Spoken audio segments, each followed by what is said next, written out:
Prestaya Bhutale, Yamate Bhakti Vedanta Swamiti Namane, Namaste Saraswati Deve Gauravani Pachadine, Nirvase Sunyavadi Paschatya Deshatarine. I think someone has the microphone on. Not sure. See that annotation? Yes, well, just me and you. Oh, there's a yellow. Okay. So this text 36, continuing on from last week. Anybody remember last week? Actually, I was just listening to a lecture today. Prabhupada said, again, he repeated. It's not that it's first time he said it.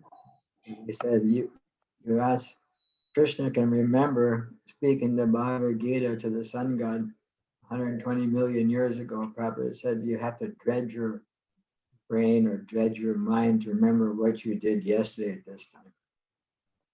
And Krishna can remember everything that he spoke to the sun god some 120 million years ago. So some places probably say that's one of the differences between us and the Supreme Personality of Godhead Krishna. Anyway, last week we were describing that previously the mind, how difficult it is to control, and Krishna's letting us know that it's possible by suitable practice and by detachment. We went through that together as a group. And so today we'll do text 36, Sanyat Atmana Yoga Duspar De Matai Vyavasiratmaka Yatta Sankyo Baptum Rupashata. For one whose mind is unbridled, self-realization is difficult work. But he whose mind is controlled and who strives by appropriate means is assured of success. That is my opinion. We have any expert readers? Anybody that would like to read some of the purport? Any expert readers? I read. Okay.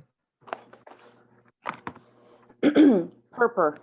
The Supreme Personality of Godhead declares that one who does not accept the proper treatment to detach the mind from material engagement can hardly achieve success in self-realization. Trying to practice yoga while engaging the mind in material enjoyment is like trying to ignite a fire while pouring water on it. Yoga practice without mental control is a waste of time. Such as a show yoga may be materially lucrative, but it is useless as far as the spiritual realization is concerned. Therefore, one must control the mind by engaging it constantly in the transcendental loving service of the Lord. Unless one is engaged in Krishna consciousness, he cannot steadily control the mind. A Krishna conscious person easily achieves the result of yoga practice without separate endeavor, but a yoga practitioner cannot achieve success without becoming Krishna conscious. Boy, for some reason, back in the, say around 77, 78, is this verse when I was on Sankirtan. Asangya Atmana Yogo Matai. It's one of those random verses that you just memorize for some reason, but now hearing the purport, very interesting. Somebody have a takeaway from verse and purport? At first, when I went through it, I didn't notice how systematic Prabhupada went through this. This idea here, very systematic in the purport. Anybody have any thoughts on this for tonight? It goes back to previous verses too, if we remember. I can call on people if I need to. Oh, Nitai Gaur Sundar, your your internet broke last week. Let's see if Krishna he told me later on, he said that Krishna didn't want him to speak. So let's see if Krishna breaks his internet again this week. Let me see, Maharaj, it works. Accept my humble obeisances, Maharaj. Hare So, Krishna. so Krishna is, Prabhupada is making very sure in this purport that the mind is very restless than to control it or to do something, to keep it under your control. You have to practice the Krishna consciousness that has been described earlier, and that's the only way we can control the mind. And I have been doing this for more than 40 years, but it is not under control, Maharaj. Especially it is not under control when I'm chanting. Worse than that. Yeah. So, but with the mercy of the devotees and association, maybe someday things will get better. Yeah. Anybody else have this experience when mind wanders when you're trying to chant, or when you when the mind wanders, very hard to pull it back, huh? Very hard to pull it back. So what does Krishna say? That suitable practice in detachment. We went through that pretty thoroughly last week. This first sentence is good. The personality of God had declared that one who does not accept the proper treatment to detach the mind from material engagement could hardly achieve success in self-realization. Declares that one who does not accept the proper treatment. That's just like in the introduction, practically right after the invocation, the prayers of invocation to the introduction to the Gita, Srila Prabhupada explains that the Krishna consciousness is being spoken by the Supreme Personality of Godhead Krishna. And Prabhupada gives an analogy, it's like the physician one must follow the directions of the physician to take the medicine. It's not that I can just decide I'll take this or I'll take that, or I can just call up any person and ask them, what do you think I should take? What do you think I should take? That's not the practice. The practice is that you accept the authority of your chosen physician and you follow the prescription. There's a proper prescription. So Prabhupada says here that Krishna declares, and everything is backed up by Krishna. Krishna, the personality, declares that one who does not accept the proper treatment. In other words, we have the option to accept that which is being said by Krishna, or we have the option to not accept. And at the end of the Gita, towards the end, Krishna told Arjuna, now I've told you, spoke the entire Bhagavad Gita. Now you do it as you wish. He didn't take away his free will. He said, now you do as you wish. And what did Krishna do? Krishna, now I'm fixed in consciousness. Now I understand what I'm supposed to do. So we take the proper treatment. And last week we described that proper treatment, suitable practices, establishing ourselves in the mode of goodness, doing the best we can to establish ourselves in the mode of goodness, doing the best we can to, how do you say it? Follow the prescription given to hear and chant and to study scripture, to follow this process. Otherwise, one can hardly expect to achieve success. It's just like, I just read something.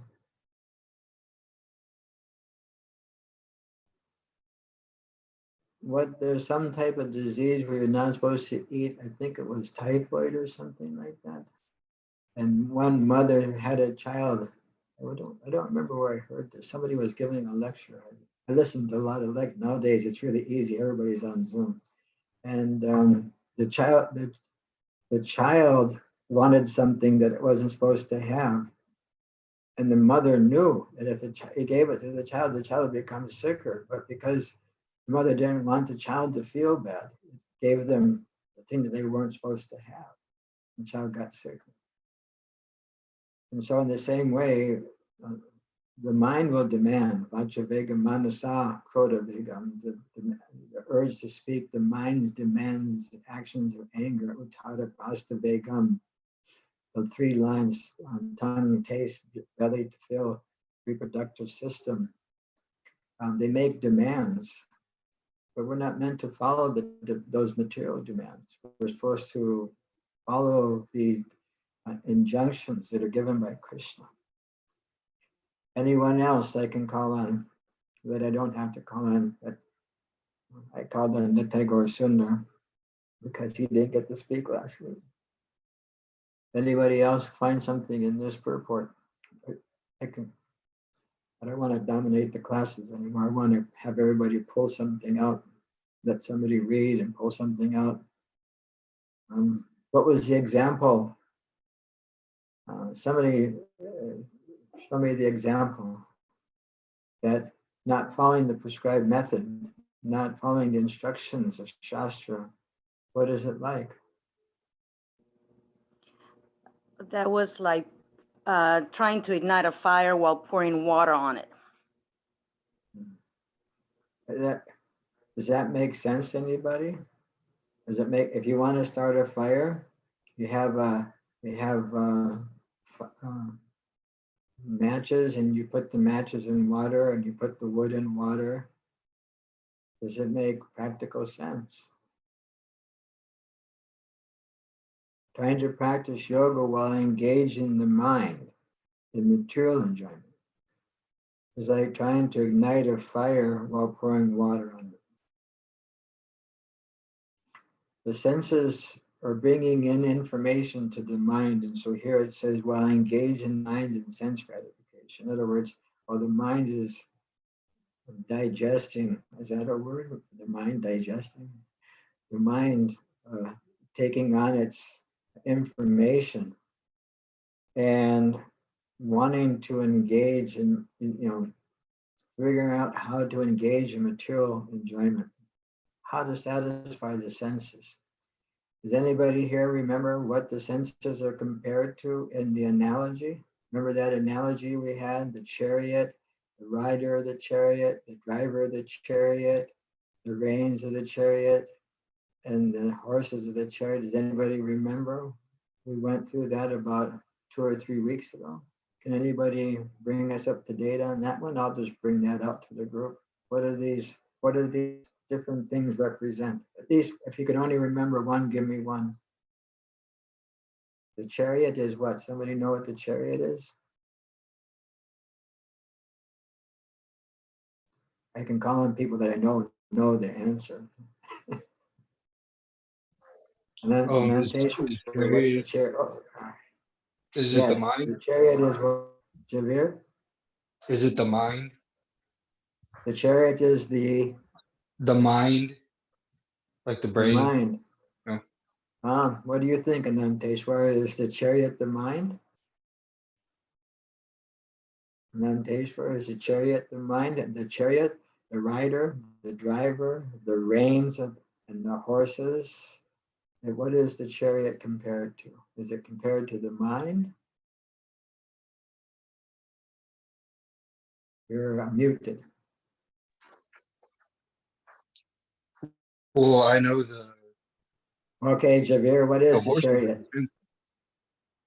What is the chariot in the analogy? The analogy that, what is the chariot? The chariot is compared to the body. I'll just give everybody a little hint. The chariot's compared to the body. Then there's a rider in the chariot. There's a driver of the chariot. There's the reins of the chariot, and there's the horses. So if the chariot is the body, who's the rider?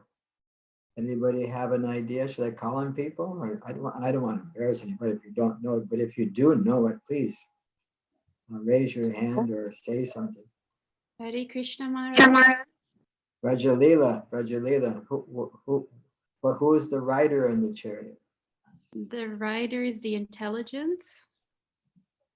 Nice try. The rider is who? You did this in Bhakti Shastri. Yeah, The rider is the horses the are rider. the senses.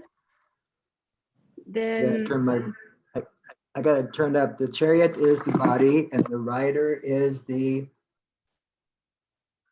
in it's not the intelligence, Close. and the mind is the driving instrument. The mind is a driving instrument, but the driver is the intelligence. Who's the rider? Who's riding in the body? Uh-huh. The soul. Is it the soul? Yeah. The soul is right. The soul is residing within the body. So the soul is riding in the chariot, and the intelligence is driving it. And then the reins are the mind. So the intelligence is meant to control the reins. Our intelligence is meant to control our mind. And what are the horses compared to? The 5 senses. horses. The senses. Yeah, Gayatri, yeah, the Krishna. senses. Yeah, Senses. Hare Krishna, Gayatri, very good. So now we have this analogy. The chariot, the rider in the chariot, the driver of the chariot, the driving instrument or the reins, and the senses. So trying to practice while engaging the mind in sense enjoyment is like trying to ignite a fire while pouring water on it. So we're engaging the mind, which is the senses are the horses. So the mind is just being pulled by the horses. The mind is the reins.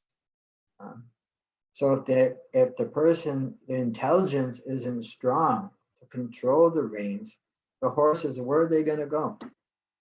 If somebody's not controlling the horses, they're going to go everywhere. It's going to go everywhere. So material enjoyment, while trying to become spiritually inclined or trying to engage in spiritual life, is like letting go of the intelligence and just letting the mind, just letting the rein. You can just imagine the reins, the driving instrument, those ropes, those whatever you call them, the reins, the ropes are just flapping behind the horses. What are the possibilities of the rider in the chariot and the chariot not getting hurt? The rider in the chariot will be bounced all over the place, and the chariot will be smashed because the horses, they'll go, as Prabhupada writes in Krishna book, hither and thither. I think that must be British English, huh? Hither and thither. They're going hither and thither. And so you can just see, just like I take a walk at the lake every day, and sometimes you'll see people, they have 3 or 4 dogs on leashes. And the person's trying to control them, but the dogs have a mind of their own. The dogs have a mind of their own. And the person is trying to control them. And one dog's going this way, one dog's going this way, one dog this way, one dog that way. And pretty soon the person's all tangled up inside the leashes, inside the things that are supposed to be controlling. So every time I see that, I always think of this analogy. And then when the dog gets loose, what does it do? It runs all over the place. Runs all over the place.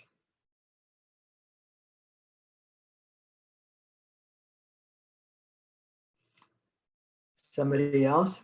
Some feedback, some takeaways from this? I'm seeing more. If somebody has something more, some takeaways specifically from I'll this. speak, Maharaj.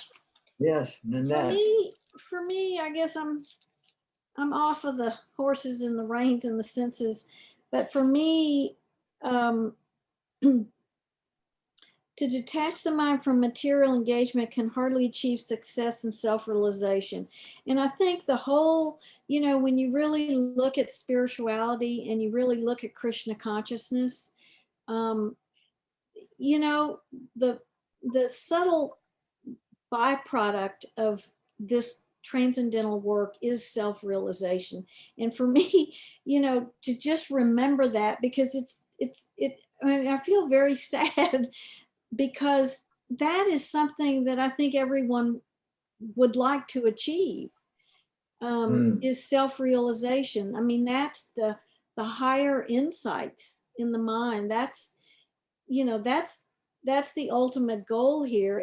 And I guess for me, getting off track with that goal, because that's what I want. I mean, and I'm very saddened. I feel sad, like, oh, well, if I don't do the steps towards the goal, I won't achieve the self-realization. And for me, that's the most important part. So doing the groundwork in detaching the mind, especially during chanting, and doing service and so forth, associating, all of those things lead to the self-realization. To me, that's the caveat. Yeah, it's good. And the thing is, like what you say, that's your goal, but still you find difficulty in that practice. But Krishna says here that he who strives by the appropriate means is assured of success. That is my opinion. Krishna only gives his opinion like a couple of times in the Gita. This is one of them, where he says, "This is my opinion." And I have my opinion. I won't, and you may have your opinion, and everybody may have an opinion. It's like everyone has one, but Krishna's opinion is the one that really counts. And so, if we accept the practice, and the practice is, the example Prabhupada gives is like, and I've given this to this group before, is like a toddler, like a young child is learning how to walk, and it stumbles. Nobody tells a child, forget it, you're never gonna walk, just stay down, you're a loser, no, everybody around them jumps up and says, no, you can do it, you can do it. And the child is encouraged to try to do it again and again and again. And so Prabhupada compares spiritual life to a toddler learning to walk. Inherent within us is the ability to realize the self. That's inherent within us. The analogy doesn't hold 100% true, but inherent within the normal child, the ability to walk is there. There's just some physical defect, but inherently within that child is the ability to walk and to balance and to do things. It just takes determination and practice by the proper means. In other words, under guidance and under supervision, so it doesn't become harmed. And so we have that obligation to ourselves. Obligation.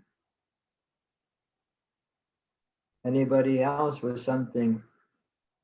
There's a lot in this verse. I mean, very, very, a lot of information. Shri Rupa, are you driving tonight, or are you able to speak? We never get to hear from you last week because you were driving, I think, or No, Maharaj, I'm only part of your name comes up. I'm sorry. I like that you said when you just said just now that we have it. We have an obligation to ourselves to follow this process. That really resonated with me, and I'm thinking about the about just my life in general. How the analogy of igniting a fire while pouring water on it. It's like that insatiable desire that never lets up, no matter what. Even in the previous verse, Prabhupada explained how a hungry man gets a morsel of food. It's like the loving devotional service. It's fulfilled. But here, when I think about my life and all that I strive for, I feel like it's like that fire. I'm just constantly pouring water on it. You feel like you're pouring water on the fire, or You desire to pour water on the fire. I think I desire to pour water on the fire, but I'm Yeah. not pouring water on the fire. Oh, It's yeah, like so I'm trying to light the fire and it's the water just keeps coming. yeah. So the thing is like, and I quoted that verse, Vacho Vegam Manasakroda Vegam, Jiva Vegam Uttara Pasta Vegam.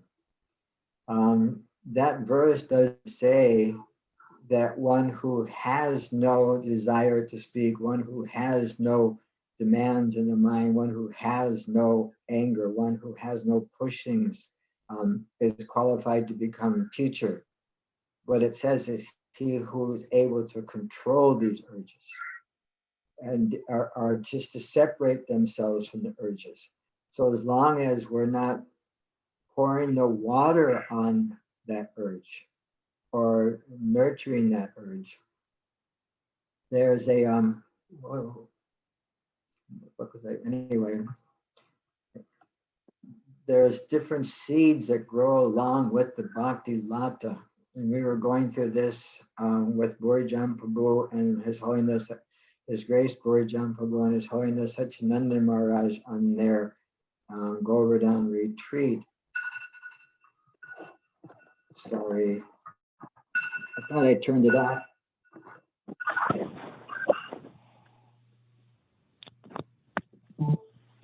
I'm charging up my phone because it went dead, but I didn't turn off the alarm. I turned off the sound, but I forgot that the alarm would go off even if I wasn't. But they were saying at that retreat, that have a garden. One of the important things to do, not only watering the plant, is to remove the weeds, to remove the unwanted plants.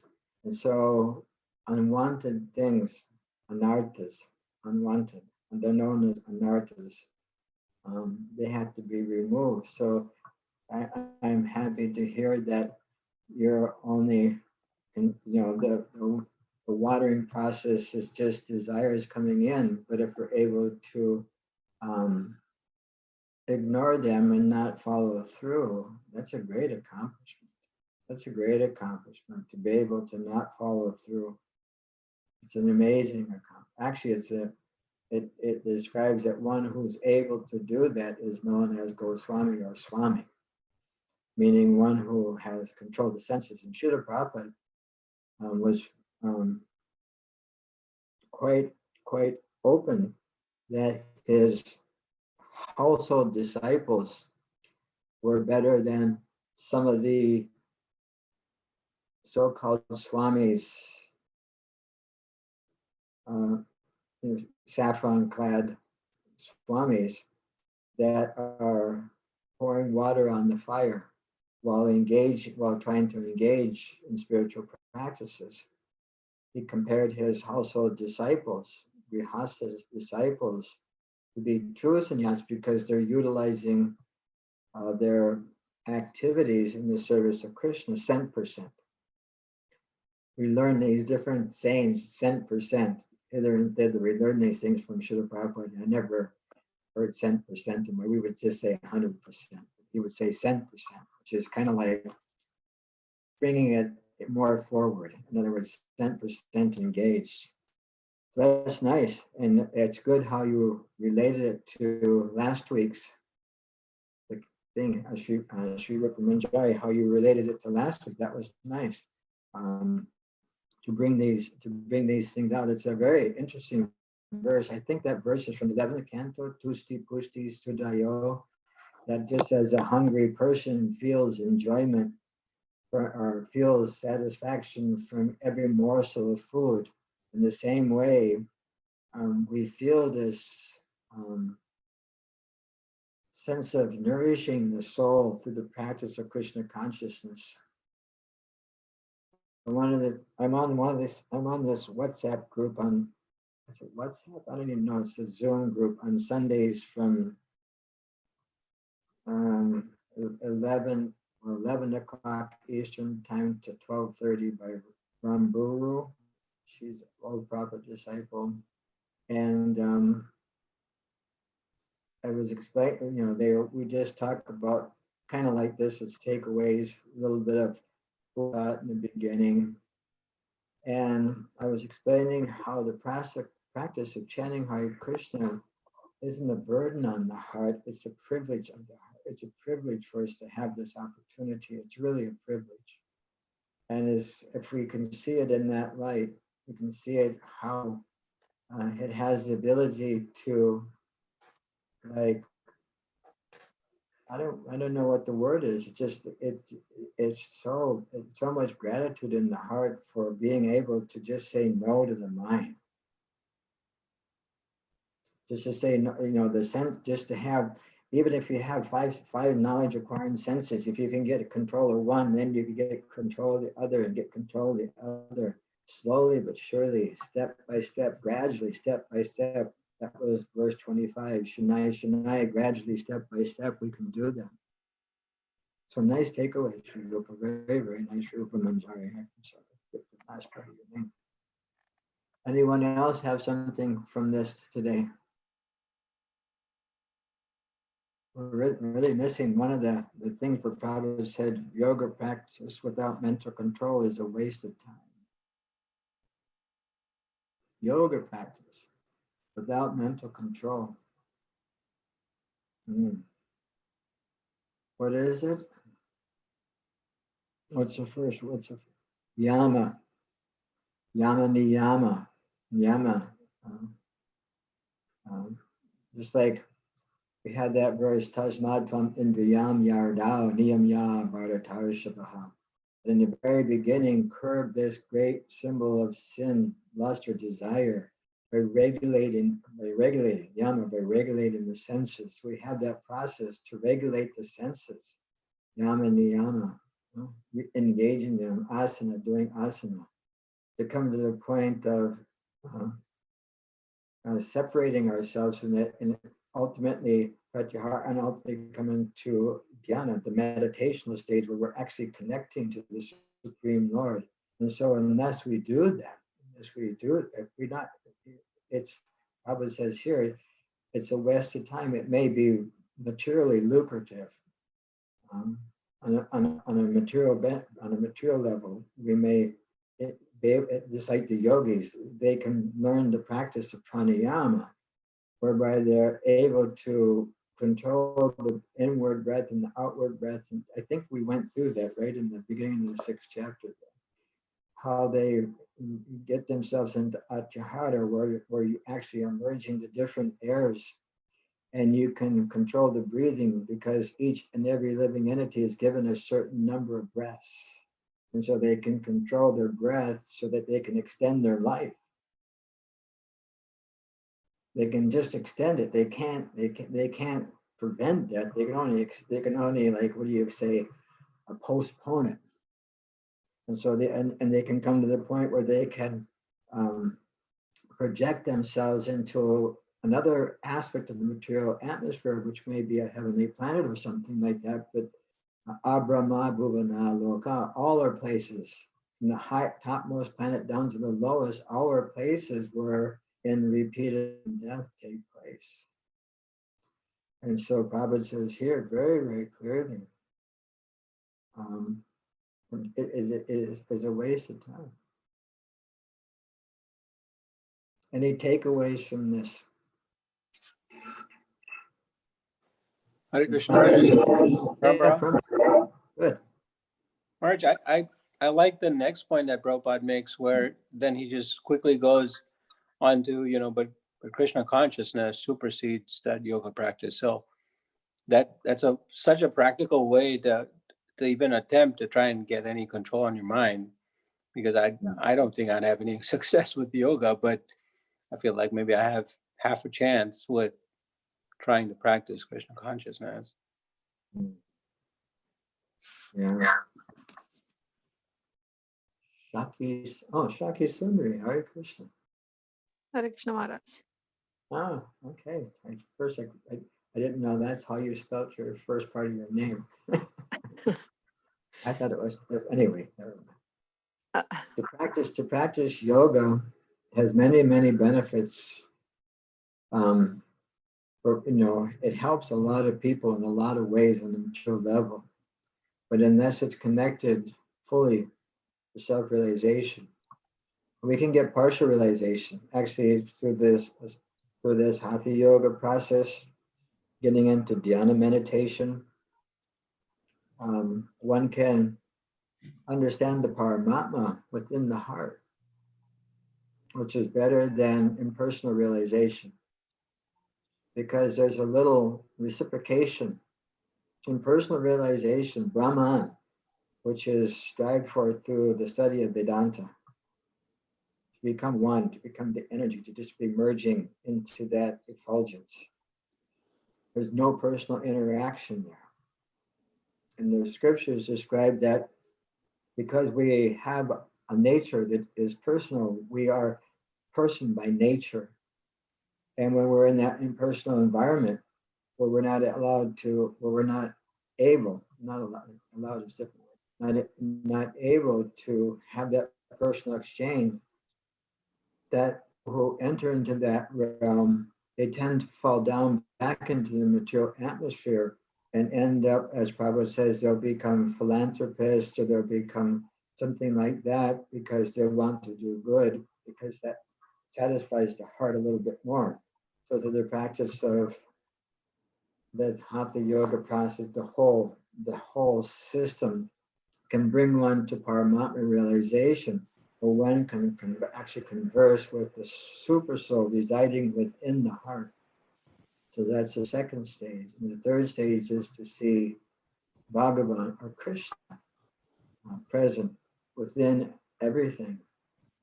A very important point Tom brought out that, and this I think I brought out the other day, I think in my WhatsApp, I was walking at the lake.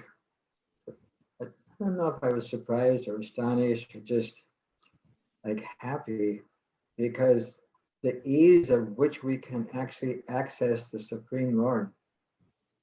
It's such an easy process, I was talking with His Holiness Giri Dari Swami, and we both had a few rounds to chant. So he goes, chant, chant, chant, can't, because there was a cartoon one time that Prabhupada saw where someone was telling another person, chant, chant, chant. The other person was saying, can't. And so we were, we can, but we won't. It's not that we can't, we won't. There's a difference between being unable, like totally unable to do it, another thing, just not wanting to do it. And so it's like the doctor gives us a good doctor not only gives you medicine, but gives you diet.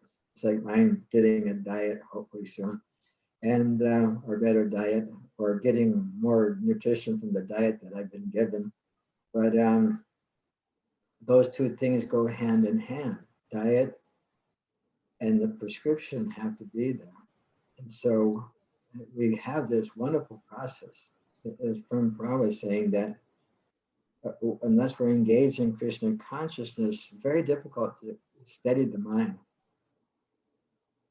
How many times, where's the Rangla is here, she can tell you how many times I referred to, I think it's verse 65, 66, where it's described that one who's not engaged in Krishna consciousness or utilize his intelligence, isn't engaged in Krishna consciousness, there's no ability to control the mind.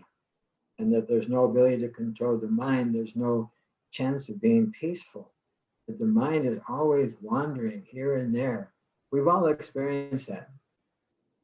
Everyone, I would, unless you're born with a steady mind, which doesn't usually happen in this world, everyone's mind just, it just drags us away. And there's no chance of being peaceful unless the mind is given something that it has something that will satisfy it. And without being peaceful, one cannot be happy. This is the verse from the Gita. We cannot be happy. And that's actually everyone's goal, is just to be satisfied, just to be happy. That's all we really want, is to be happy. In all of our endeavors, it's just like, why do we try to gain knowledge? So we can improve ourselves. Why do we want to improve ourselves? So we can actually become happy. But we have so many, as the fourth canto of the Bhagavatam describes, so many fallible soldiers that we are willing to take refuge in. Fallible soldiers, meaning this material atmosphere, offers so many different things. One devotee sent me an email the other day saying that she had listened to a sound cloud that maybe one of these classes or something where we were doing questions and answers, and asked me to send her something. So I had to ask somebody to teach me how to find. I didn't know what SoundCloud was. I kind of had an idea, didn't know where it was at. And then it had a list of the classes so I had to pick one. So I picked one with Gary Raj Swami Nai answering questions. And so the idea being is that we have to be willing to put ourselves in that environment. We have to be willing. We just have to be willing to carry it out. More takeaways from those who are. Maharaj? Yeah, is that Bren? Yes, hi, good evening. Good evening. All right, so going back to the horses and the chariots, you've often spoken about the 11 senses. So we know that the horses represent the 5 senses, hearing, touch, seeing, taste, and smelling, but the others actually are a correlation, right? So of the 5 elements, which are ether, wind, fire, water, and earth. So number one, it's interesting in terms of the correlation. Number 2 is you look at, it does have the fire and the water, which basically is juxtaposed to what Prabhupada was saying. And then number 3 is the last element is the mind, which once again represents the reins. What is interesting is that it's the 11th element, and so even the number 11 looks like reins, with having one in one hand and one in the other. And I think that there's this idea of a feedback loop. Unless something breaks it, which is the yoga, then you've got the senses that come back literally up the rein to the driver, which and then back down to the horses. In other words, it can be self-replicating unless there is the sanctity of the chanting and everything else. It was just an observation. Yes. It's nice that the reins are the mind, and the intelligence is meant to be. See, the intelligence is fortified through knowledge. Veda means knowledge. But the 11 senses, as you speak about, there are 5 knowledge acquiring senses, like you just described: hearing, smelling, seeing, tasting, touching, and then there's 5 working senses: legs, the speaking, evacuation organs like this. Those are the 5 working senses. And the 11th, and they're described that in the Gita, that they're grouped about the mind, which is considered to be the 11th sense. And so the correlation, those 11 senses, there's 5 knowledge acquiring and 5 working, and then they're grouped about the mind. But the analogy is still good, because unless we utilize the reins, and the mind is connected to spiritual intelligence, as you say, there'll be no way to overcome it. It'll just replicate. But we can stop that repetition through the process of understanding that relationship, the whole thing. In other words, we're just riding in this chariot, and it's our desire. It's our, what would you say? The word is actually, I don't like to use that word. I was going to say perverted desire. It is perverted, but that's a heavy word. Our conditioned desire, that sounds better. Our conditioned desires. In other words, that which, but if we choose to, what would you say, remove ourselves from the spiritual atmosphere by misuse of free will, and therefore we're responsible for our situations in this world, that no one else is responsible for our situation other than ourselves. And we're also responsible for accepting the proper treatment to detach ourselves from the material engagements. And as Nanette was saying, give us the ability to achieve the success, in other words, the goal. And as Nanette was speaking that, I was remembering something I bring up many, many times to this group, that in the 10th chapter of the Gita, 10th verse, Prabhupada explains that people everyone is in want of an ultimate goal of some kind. Everybody has something that they're trying to achieve. We have to make sure that that which we're trying to achieve has, it's not asat, it's not a temporary goal. We can have temporary, we're not against temporary goals. We're not against, what would you say, improving ourselves on a material level, but not at the stake of our spiritual growth. Because that's atyahara parashya paljapo niyamagri. Atyahara means over endeavoring for, the word is mundane things or material things, which are very difficult to achieve. And a lot of the material things that we hanker for are the things that we are working very hard to achieve. That quota is very, very hard to gain more than that which has already been allotted to us by our previous karma. And so we get a certain allotment, and when we want to go past that allotment, then it detracts us from our spiritual endeavors, because that'll take up that time that is given to us for our spiritual practices. That's atyahara, over endeavoring for certain things. Certain things are necessary for us. We're not opposed to personal growth. We're not opposed to personal maintaining our health, our mental stability. All these different things are necessary for us to be whole and to practice Krishna consciousness. But at the same time, we have to be aware of when they're coming to the point of an over endeavor, and we can see when it becomes an over endeavor, because it becomes way, way more difficult to achieve than it should be. Very, very difficult, more difficult to achieve than it should be. And I've given this example.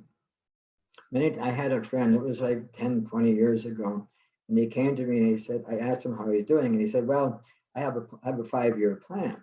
I said, that's great, I think they tell you to have a 5-year, 10-year plan. Of course, nowadays that they have a new idea. If we make that, things change so fast, so quickly nowadays, that only have a 2 or 3-year plan. But anyway, so I said, what's your plan? He said, well, I'm working right now. I'm not able to chant Hare Krishna, but I have a 5-year plan so that when in 5 years I'll be able to chant and not have any material, what would you say, obstacles.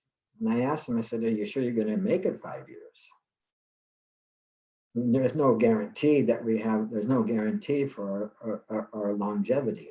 And there's no guarantee that our 5-year plan will work. I had a friend that I went to high school with, and he was a smoker. And I asked him, I said, when are you going to quit? When I'm 30. So when he turned 30, I said, did you quit? He said, no, I changed it to 40.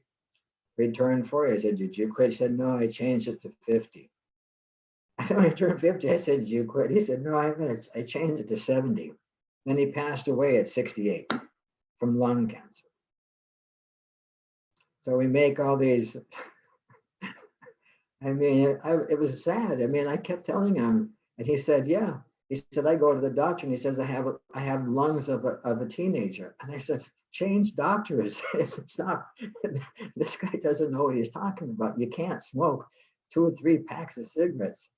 He used to joke with me and tell me I got a 5-gallon bucket of them, because he was a truck driver. He had them sitting next to his truck in a 5-gallon bucket. So anyway, ended up kicking the bucket. But anyway, I guess he kicked the habit. But that's the point. The point we're trying to bring here is atyahara, over endeavoring for things. We can see. I can admit I if I over endeavor, but I over contemplate things which are, unnecessary. They're just unnecessary. And it would be a real relief, just a relief of the heart to not be burdened by all this processing that we have to go through in this life. So much processing. Seems like I'm always processing something, isn't it? Seems like I'm just like constantly trying to process something that I know I just know I'm never going to do in a million years. But yet my mind wants to process. What would it be like if I did that? What would it be like? And there's so many what ifs. What if I just stopped all this stuff and became Krishna conscious? I brought that one up before. I remember Borijan had said that, if you're going to say what if, just say what if I could be Krishna conscious? What if I could just finally surrender? Anybody else have takeaways from our late arrivers? Rajguru Mataji had. I couldn't hear. Well, I was just thinking, my dear Guru Oh. Maharaj, I kind of, as we were talking, I kind of put the whole purport together in one sentence. And correct me if I'm wrong, I do have a question. The proper treatment to detach the mind from material engagement is by engaging it constantly in the transcendental loving service of the Lord. Just kind of put the whole thing together. So basically, that's the answer of what the appropriate means are of a true success. And not only does this have to be by controlling the mind, and even if you don't have the intelligence, but by the heart being in the right place. And not just by chanting, but also this, when we're doing the transcendental loving service on the altar, in the kitchen, on everything that we do for Krishna, if we can just control the mind, because even then, as long as our heart is in the right place, eventually, like we spoke about last week or the week before, eventually by this continuous practice, we will become detached from the material engagement. Am I going in the right direction? That's pretty good engagement, because Prabhupada brings that up. He says a Krishna conscious person easily achieves the result of yoga practice without separate endeavor.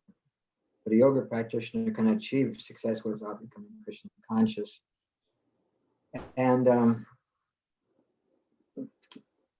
you've heard me say this before, that verse 10 of chapter 10 has just such it's very wonderful purport if you really want to read it. It talks about karma yoga, jnana yoga, and bhakti yoga, and it talks about the having a real goal in life. And then at the end, because the verse is Tesham Satita Yuktanam Brajatam Pritaporvakam, the Dhammi Buddhi Yogam. What is Yogam Tam Yenam? What's the last line? What's the last line of that? I can't remember that. Anyway, the verse is what's the last line? Yenamam upayantite to achieve. So to those who are devoted to me, Krishna says, if you're constantly devoted to me with love, in other words, like you're saying from the heart, then Krishna gives one the ability to understand over which they can come to him. And so it doesn't have to just necessarily be while working in the deity, on the deity altar or the deity kitchen or the deity sewing department. It can be your school department or the Bangladesh Prasadam distribution or Ananteshwar's Ayurveda or Nanette's, what is it, visualization program.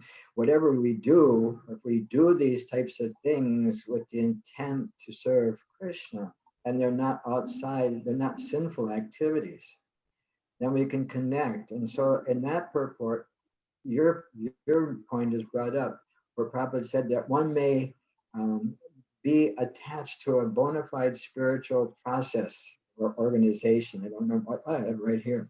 I can just read it. A person may have a bona fide spiritual master and may be attached to a spiritual organization. But if he is still not intelligent enough, in other words, that person driving the range, if it is still not intelligent enough to make progress, then Krishna from within gives him instructions so that he may ultimately come to him without difficulty. So the whole process of bhakti is a process of the heart. And Prabhupada says here that the qualification to continue to show the process, the qualification is that the person always engages himself in Krishna consciousness with love and devotion and renders ahimsa services. If a devotee is not intelligent enough to make progress on the path of self-realization, but is sincere and devoted to the activities of devotional service, the Lord gives him a chance to make progress so he ultimately may attain him. So this is very encouraging. I mean, this is one of the best, what do they call it? Best self-help books I've ever read. It's a self-help books that we have. And just seeing this verse, 36 we're on, right? Yeah, 36, that a Krishna conscious person easily achieves the result of yoga practice. In other words, connecting ourselves to Krishna doesn't mean that we're going to be able to do, I don't even know, I can't even remember the names of the asanas anymore. I used to, what's the one where you stand on your head, sit Shashirsha, or the headstand, that the king of the asanas?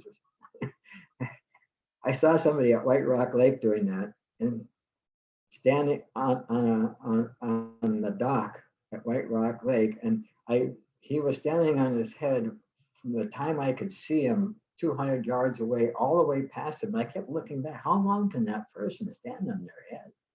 You know, it's pretty good.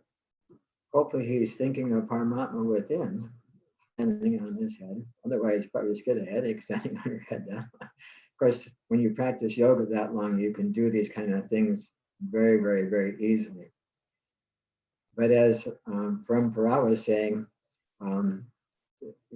easier to just chant Hare Krishna and try to stretch out when you're getting in your, well, I'm in my 60s, so Parampara still in his 30s or 40s. So that's 9:31 in Nanteshwar. Parampara is showing his gray hair. He's telling to let us know he's past the preliminary stage of old age. Preliminary old age begins at 40. So thank you all that gave your takeaways today. Very nice. And thank you, Brajabhumi, for reading.